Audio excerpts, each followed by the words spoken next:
It's a pleasure to me to introduce our next speaker, Dr. Anna Maria Hoffmann-Vold from Oslo University Hospital, Norway. Dr. Vold is the head of systemic sclerosis research and systemic sclerosis outpatient clinic at the Oslo University. She is a member of several academic initiatives and general secretary of EULAR. Dr. Hoffmann-Vold's main research interest is on clinical and translational research related to systemic sclerosis. Recent projects include interstitial lung disease, development of expert consensus on the management of systemic sclerosis ILDs, prediction of disease worsening of systemic sclerosis, pulmonary artery hypertension, and mechanistic studies of the potential role of the gut microbiota in systemic sclerosis. Dr. Vold, the floor is yours. Thank you. Thank you very much for this kind introduction, and thank you everyone for coming to listening to me today. And thank you very much for Boehringer Ingelheim to invite me to talk about my favorite topic, interstitial lung disease and systemic sclerosis. And here are my disclosures. So as you all know, interstitial lung disease and systemic sclerosis is a frequent complication. And we do have several good data available now who really shows that it is frequent across all systemic sclerosis subtypes, including both the limited skin subtype and the diffuse skin subtype. And as you're also very aware of, traditionally, we have always associated interstitial lung disease with the diffuse skin subtype. But as you see here in the EULAR cohort, also a third of a patient with a limited skin subtype, and in the Norwegian cohort, about 45% of patients with a limited skin subtype do actually have interstitial lung disease. And of course, you see that the prevalence of ILD in the diffuse skin subtype is higher. It is still a very high amount of patients with a limited skin type having interstitial lung disease. Another important point is that we know that interstitial lung disease is very early present once we have diagnosed interstitial lung disease. Here are some data from the EULAR database where you see that lung function impairment was really already present within 1 year in the majority of our patients. Another very important point is that SSC-ILD or ILD in SSC is not only frequently present across the skin subtypes, it is also frequently present across the SSC-specific antibodies. And here again, from the nationwide Norwegian cohort, you see that, of course, the majority of severe ILD has anti-topoisomerase 1 antibody. But you see that also 10% have anti-centromere antibody and 10% or 8% have anti-RNase polymerase 3 antibody. And when we look at the other way around, milder forms with a less extent of ILD on HRCT, the majority has anti-centromere, but also a certain or a significant amount of patient does have anti-topoisomerase 1 antibody and anti-RNA polymerase 3 antibody. So this really also highlights again that we cannot exclude the presence of interstitial lung disease by only looking at the skin subtype or the SSC-specific antibodies. Another point which is very important when we talk about interstitial lung disease and SSC is that it is to date the main cause of death. And here you see in dark blue, it is the main cause of death in all patients, but also segregating patients into the limited subtype here in gray and light blue diffuse subtype. It shows how important interstitial lung disease is. For the light blue here, the diffuse subtype is very clearly the main cause of death, but also in the limited skin subtype patients, it is the second most or the third most common cause of death and the second most common cause of death of SSC-related complications. So just again highlighting the importance of ILD also in the limited skin subtype patients. And then, of course, we know and we have known for many years that a high extent of interstitial lung disease, such as the a cutoff of 20% by the publication of Hoffmann-Vold and Nicole Go, is associated with interstitial lung with mortality. But again, I think when we use our clinical sense, we of course know that if a disease or a complication is severe, it is mostly, regardless of underlying disease or complication, associated with a higher mortality. But I think what is very important is something we just show in our nationwide Norwegian cohort, and that is that also minor interstitial lung disease extent, such as 5%, is associated with an increased mortality compared to the background population. So here in this study, we matched one patient with 15 controls from the Norwegian background population matched for age and gender.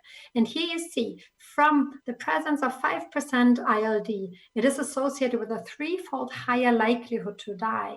And this is something very important when we look at especially the age of our patients, which usually are quite young. And of course, as higher the extent, as higher the mortality. But please remember that also minor extent of lung fibrosis is already associated with a higher mortality. The same holds true when we looked at lung function. And as you see here, once the FVC drops below 100, it is associated already with a higher likelihood of mortality in a patient with SSC-ILD. And this again is matched with a background population of Norwegian people. So it really highlights the importance to know that ILD is present and taking it serious from the moment we diagnose ILD. And of course, we also know that not only the presence of ILD and the extent of ILD on HRCT or the extent of impairment on lung function is important, but also the progressive ILD. So we know this is a very nice study from the Vancouver group looking at different types of ILD progression over time. And every progression is associated with a higher mortality.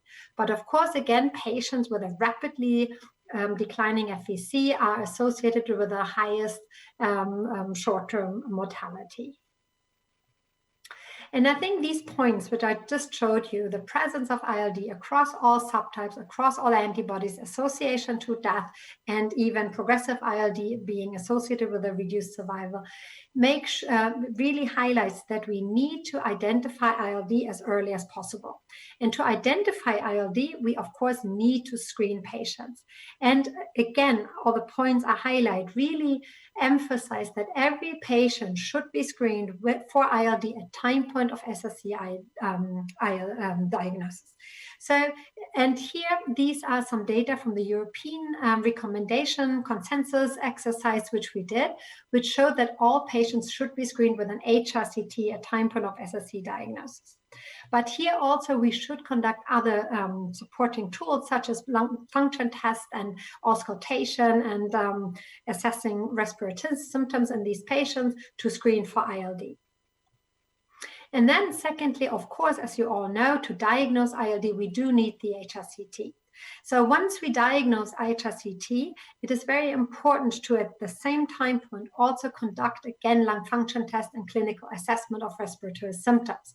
And this is really to determine the severity of ILD and also to make a picture of how likely it is that this patient will progress over time. And for the determination of severity and risk of progression, we really need to conduct more than one tool. So, of course, you have conducted an HRCT, otherwise you would not diagnose ILD, and most likely you will also have conducted lung function tests. But it is also very important to assess the presence and also the quantification of respiratory symptoms at this time point, conduct an exercise test and the induced oxygen desaturation, and assess the quality of life.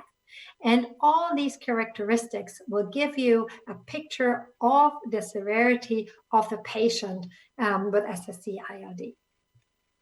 And why do I really emphasize that it is so important to have several tools to assess severity or even the presence of ILD? And here's a very nice study which elucidates the role of a lung function test and HRCT in our patients. So these are data from Oliver Distler from the Zurich cohort, who had 102 patients, and of these, 64 had significant ILD on HRCT.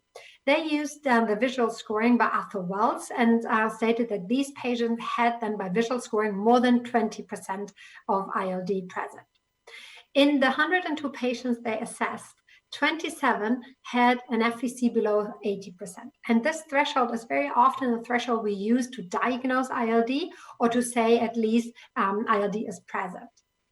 But when we look at the 64 patients who had significant ILD, only 20 of these, so 38% of these, had also an FVC below 80%. So what this means is if we would have used FVC below 80% as a threshold of saying this is a severe ILD, or at least the presence of ILD, we would have only diagnosed 1/3 of the patient. 2/3 of the patients we would have not diagnosed or staged this patient as FVC by using FVC threshold. So it really shows us that there's a mismatch between lung function and HRCT on the individual level, and that it is important to conduct both to get the entire picture of a patient.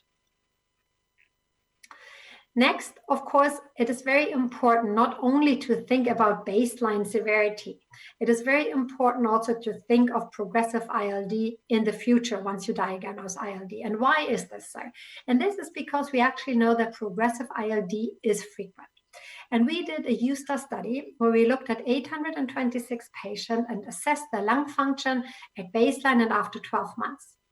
And here, within the 12 months, you see that 50% in turquoise of the patients had stable FVC, 1/3 of the patients showed a declining FVC, and 1/4 of the patient had a slight improvement of the FVC. But of course, this is on a group level, and we, of course, are not only interested in the first 12 months, we are interested in the entire picture and the disease behavior over time. So we looked also in these patients over 5 years. And what we found is that a significant amount of patients actually has progressive ILD, but only a minority of these patients here in the dotted red line had FVC decline in every consecutive period. Most of the patients here in solid red and solid blue actually had FVC decline and stable FVC following each other. So making it very difficult for us to know which patient actually after 5 years will have had a decline in their FVC. But it also highlights the heterogeneity and the importance of individually following all of our patients. And then, of course, we are very interested to know which patients are the ones that will progress over time. And here, I will come back to this later also to some other clinical characteristics. But we also would like to know whether the severity assessment at baseline already helps us to know which patients are progressive.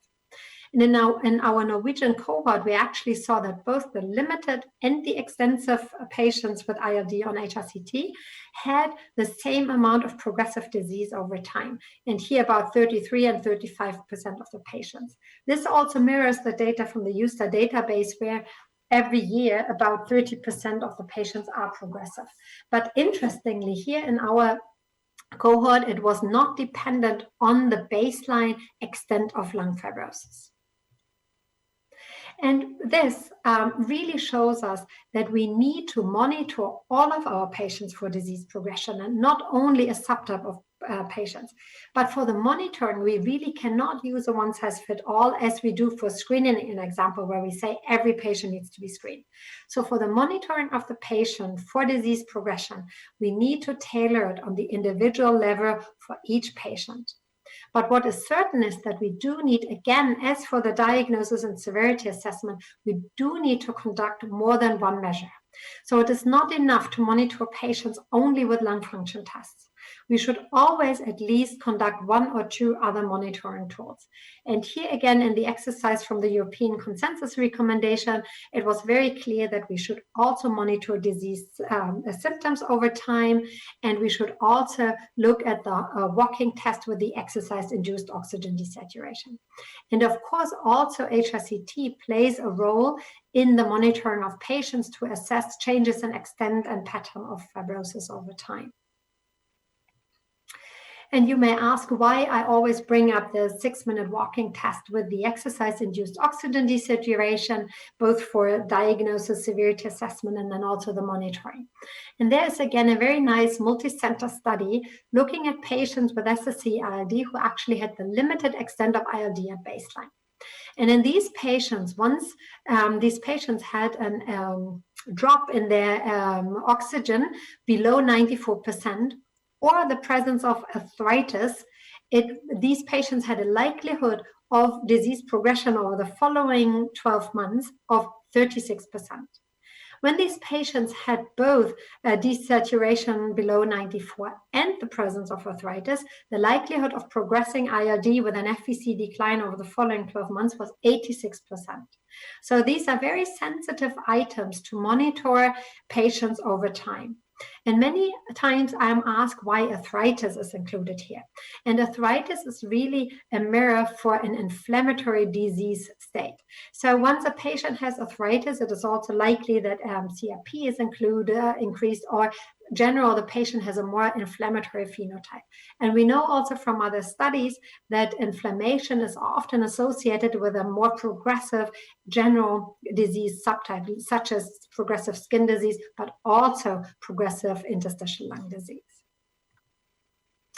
And as rheumatologists, we're, I think, very good in looking at the entire patient and also other organ manifestations. And especially the skin, we are very often interested in, and we do have a validated tool to assess the amount of skin disease in our patients with a Rodnan skin score. And there's a very nice EUSTA study, again, looking at patients with diffuse subtype, where they looked at the skin score and its predictive ability for interstitial lung disease. And here they found that a relatively low baseline MRSS between lower than 22 and a relative short disease duration, less than 15 months, was associated with a rapidly FVC decline in the following period. And also what they found, what I think is very important and which we can use quite easily in the clinic, is once the skin was progressive, so the skin was really tightening and more areas were involved in these patients, the lung progressed in the following 12 months. So if you think about a clinical patient and you see the patient has rapidly skin disease, you should always be alert that this patient also may have progressive ILD. And then, of course, what I already said, we rheumatologists are very good in also assessing other organs. And I think this is important also for the management, of course, as I'm only talking about management of the lung here, and also for treatment choices. So if you, an example, have a patient in your clinic who has ILD and has a positive anti-topoisomerase 1 antibody, this patient will have a high likelihood of also having skin and GI disease, more than 80%. Also, a very high likelihood of having digital ulcers or having had digital ulcers in the past, and also developing pulmonary hypertension in about 30%. The likelihood of scleroderma renal crisis is in this patient about 2%. So this really gives you a hint also the other organs which need to be monitored, but also other organs you need to take into account once you assign treatment to the patient. And once we talk about treatment, I think it is important to go over to the next talk, part of my talk, where we talk about treatment. And for SSC, compared to other connective tissue diseases, we are quite lucky to have EULAR recommendations. But when you look at the EULAR recommendations, it is quite scarce once we talk about SSC-ILD. Here, only cyclophosphamide was included as should be considered. But what is important and why it is included in the recommendation, it is based on randomized clinical trial, which is the highest level of evidence when we talk about recommendations. So in the scleroderma lung study 1, cyclophosphamide was assessed compared to placebo in patients with SSC-ILD with a primary endpoint FVC over 52 weeks. I see here the error, I'm sorry, should be moved here to 12 months. So at the endpoint of 52 weeks, the cyclophosphamide showed a significant improvement of FVC compared to the placebo group. However, as we all know, cyclophosphamide is rather toxic and cannot be used for many years. So in the study, after 24 months, the effect of cyclophosphamide after 12 months was diminished compared to placebo. So this really means that for a short period of time, of course, cyclophosphamide is an effective treatment, but once no maintenance treatment is given, the effect will diminish. And then you may ask, why is mycophenolate not included in the recommendations? We use it very often in our patients. And this is based on that the scleroderma lung study 2, who assessed mycophenolate compared to cyclophosphamide, was published after the EULAR recommendations were finished. So mycophenolate is included in the discussion of the paper. So the SLS2 trial wanted to show that mycophenolate was superior to cyclophosphamide. but this was actually not shown. So it is the SLS2 by definition a negative study.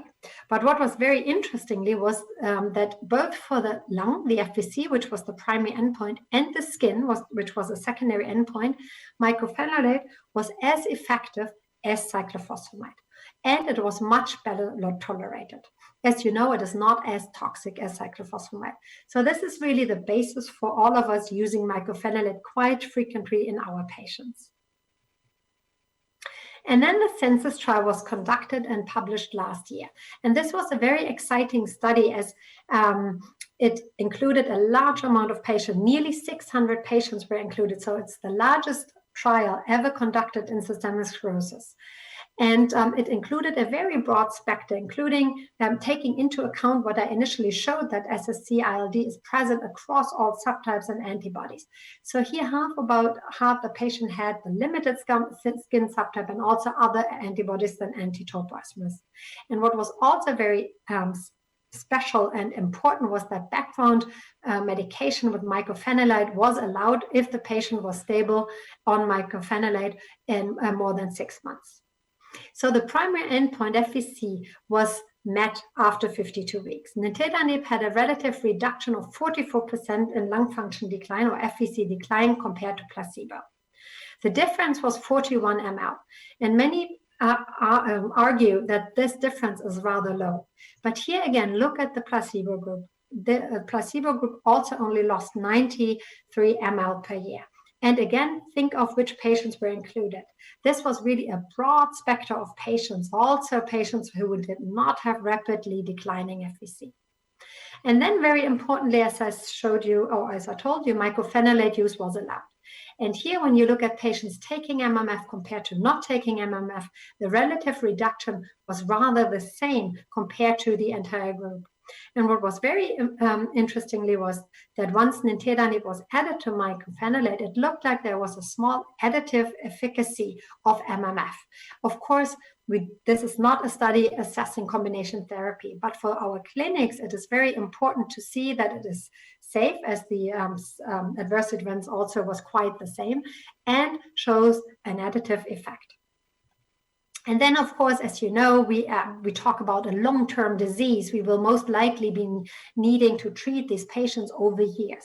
So it was very elegantly that all patients who finished the 52 weeks went straight on in the following or were observed until 100 weeks, until the last patient in the trial finished 52 weeks. So in a large amount of patients, we also have 100-week data available. And when you look here at number 3, these were patients who were continually on nintedanib or placebo for 100 weeks. And you see here the difference and the relative reduction over from 52 to 100 weeks was very much the same as for 0 to 52 weeks. So this really highlights that the efficacy was about the same in year 2 compared to year 1. And then all patients were asked to go into the next study, the census-on study, once the 100-week data were locked. And here, all patients started on nintedanib. So we do not have any patients on placebo left. But when you look here on the right side, very interesting, you see the patients who started on nintedanib after in the census-on trial. The efficacy over the following 52 weeks was more or less the same again as for the patients starting on nintedanib and census. So it really means on a group level that nintedanib has more or less the same efficacy in SSC-ILD patients. The adverse event profile was also rather the same. And then there's another trial which was presented last year and finally published this year. And this was the FOCUS trial. In FOCUS, tocilizumab was given and compared to placebo in patients with a diffuse subtype, short disease duration, active disease, inflammatory subtype with elevated CRP or ESR, and no background population was allowed. So very different profile to, in example, the census trial. The primary endpoint was the skin, and the primary endpoint was unfortunately not met. The secondary endpoint was FVC. But here again, we see very interesting results. Of course, as the primary endpoint is negative, we are not allowed to look at p-values, but it is still very important because we see something very interesting. And here we see in the subtype, because not all patients had ILD who were included in the FOCUS trial. But when we looked at patients who had SSC-ILD, we saw a huge treatment efficacy of tocilizumab here. But you also see, very interestingly and different to the census trial, that the placebo group had a major drop in FVC. So you see the difference was 240 ml compared to the 40 ml in census. But when you look at the characteristics of the patients who were included, this is a totally different cohort. These are patients with a short disease duration, rapidly skin disease, increased CRP. So these are the patients we rarely see, but we all are afraid of in our clinics, who we know will progress rapidly over time. So all these medications I showed you were then included in the evidence-based consensus recommendations for the treatment of SSC-ILD. So if you have a patient in your clinic, you really need to decide whether pharmacological therapy is required or not. And here, of course, you need to consider disease severity, you need to consider other organs involved in the patients, the quality of life, symptoms, all the measures I showed you. And then you need to decide whether this patient should be treated or not treated. Once the patient is not treated, you need to follow up them very closely. Once you think this patient needs treatment, MMF, cyclophosphamide, and nintedanib as mono or combination therapy were all very good choices. Once you start therapy, or at least, or you follow up these patients, you need to assess ILD progression over time. You need to monitor the patients, as I told you earlier, using multiple methods. If the patient has inadequate treatment response or disease progression, you need to consider, or you need to escalate therapy. And here again, mycophenolate, cyclophosphamide, nintedanib as mono or combination therapy were all good choices for treatment escalation. Here also rituximab was included, and you may ask why I didn't show you any data. And this is really because we do not have any randomized clinical trial on rituximab. The data we have are all from observational cohorts or open label studies and somewhat conflicting. So we really need a randomized clinical trial to be able to place rituximab in this treatment algorithm. Here also stem cell transplant and lung transplant were valid options. And of course, these are only for selected patients. And you may ask, where's tocilizumab? I showed you some really nice data. Well, the experts in this exercise voted that there's not enough evidence yet for tocilizumab, which does not mean that it was not a treatment option. And interestingly, steroids was excluded, was agreed on that it is not a treatment option for our patients with SSC-ILD. And then I also want to highlight two major points. One is that I only talk about pharmacological therapy. Of course, we do have tons of non-pharmacological therapies, which we need to consider in our patients, such as pulmonary rehab, supplement oxygen, symptom relief, cough relief. And another important point is that we should work together with our pulmonologists and other specialties involved in the management of SSC patients. And I think by offering our patients a holistic and multidisciplinary approach, we will be able to diagnose ILD much earlier, to maintain quality of life, to make the right treatment choice in our patient, and by thereby improve the long-term outcome. So my take-home messages from this talk are that ILD is a frequent complication in SSC-ILD. We need to screen for ILD at time point of SSC in all of our patients using HRCT and other tools. The ILD is diagnosed by HRCT. It is the gold standard, but you need to do supporting tools to assess severity and risk of progression in these patients. And you need to monitor all of our patients. Here is not a one-size-fits-all. You need to individually tailor the monitoring of our patients. We do have several treatment options. We now have approved medication with nintedanib, and we have other treatment options which have shown to have efficacy in randomized clinical trials, which is the highest level evidence for recommendations. And treatment approaches need to be assessed on an individual basis, where you need to take other organ involvement into account, and also the risk of progression and the total profile of the patient. Thank you very much for listening to me.